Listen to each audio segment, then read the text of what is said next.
ಇದಪ್ಪ ಹೊಡೆತ BC ಪಾಟೀಲರು ಹೇಳಿದಂಥ ಮಾತನ್ನು ನೋಡಿ. ಏನು ಅಂತಂದರೆ BJP ಸೋತಿದೆ, ನಾವು ಸೋತಿದ್ದೀವಿ, ಕಷ್ಟದಲ್ಲಿ ನಾವು ಕೈ ಹಿಡಿದಿದ್ದೀವಿ, ಹೀಗಾಗಿ ಈ ಬಾರಿ ನೀವು ನಮ್ಮನ್ನು ಕೈ ಹಿಡಿಬೇಕು, ನಾವು ಸೋತಿರ್ಬೋದು, ಟಿಕೆಟ್ ನಮಗೆ ಕೊಡಬೇಕು ಅನ್ನುವಂಥದ್ದು. ಜೊತೆಗೆ ಏನಂದರೆ ಬೇರೆಯವರು ಟಿಕೆಟ್ ಕೊಟ್ಟರೆ ನಾನು ಕೂಡ ಯೋಚನೆ ಮಾಡ್ತೀನಿ, ಆನೆ ನಡೆದದ್ದೇ ಹಾದಿ ಅನ್ನುವಂಥ ಮಾತನ್ನು ಮುಖಾಂತರ ಈ ಮುಖಾಂತರ ಒಂದು ಪರೋಕ್ಷವಾಗಿ ಒಂದು ಎಚ್ಚರಿಕೆ ಸಂದೇಶವನ್ನು ಕೂಡ BJPಗೆ ಅವರು ರವಾನಿಸಿದ್ದಾರೆ. ಇನ್ನು ಯಡಿಯೂರಪ್ಪನವರು ನಾಳೆ ದೆಹಲಿಗೆ ಹೊರಟಿದ್ದಾರೆ. ಯಾಕಂದರೆ ನಾಳೆ ಇಂಪಾರ್ಟೆಂಟ್ಲಿ ಪಟ್ಟಿ ಬಿಡುಗಡೆ ಆಗುವಂಥ ಎಲ್ಲ ಸಾಧ್ಯತೆಗಳಿದೆ.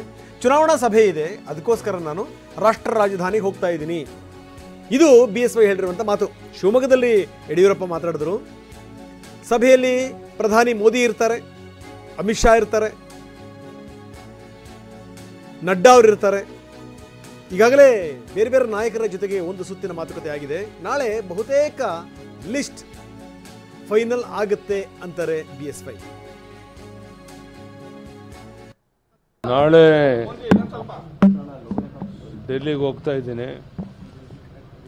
ಸಾಯಂಕಾಲ ಚುನಾವಣಾ ಸಮಿತಿ ಮೀಟಿಂಗ್ ಇದೆ,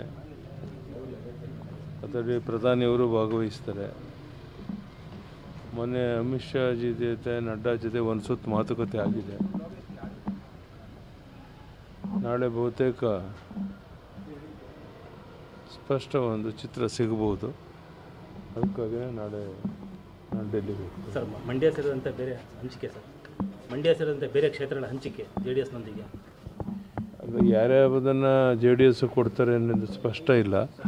ನಾಳೆ ಹೋದ್ಮೇಲೆ ಗೊತ್ತಾಗುತ್ತೆ ಯಾವ್ದು ಕೊಡ್ತಾರೆ ಯಾವುದು ಕೊಡೋಲ್ಲ ಅಂತ.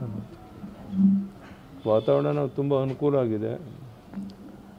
ಮೋದಿಯವರ ನೇತೃತ್ವದಲ್ಲಿ ನಿಶ್ಚಿತವಾಗಿ ಒಂದು 24-25 ಸೀಟು ಲೋಕಸಭೆಯಲ್ಲಿ ಗೆಲ್ತೀವಿ ಅನ್ನೋ ವಿಶ್ವಾಸ ಇದೆ. ಆ ದಿಕ್ಕಿನಲ್ಲಿ ಎಲ್ಲ ಪ್ರಯತ್ನ ನಡೀತಾ ಇದೆ.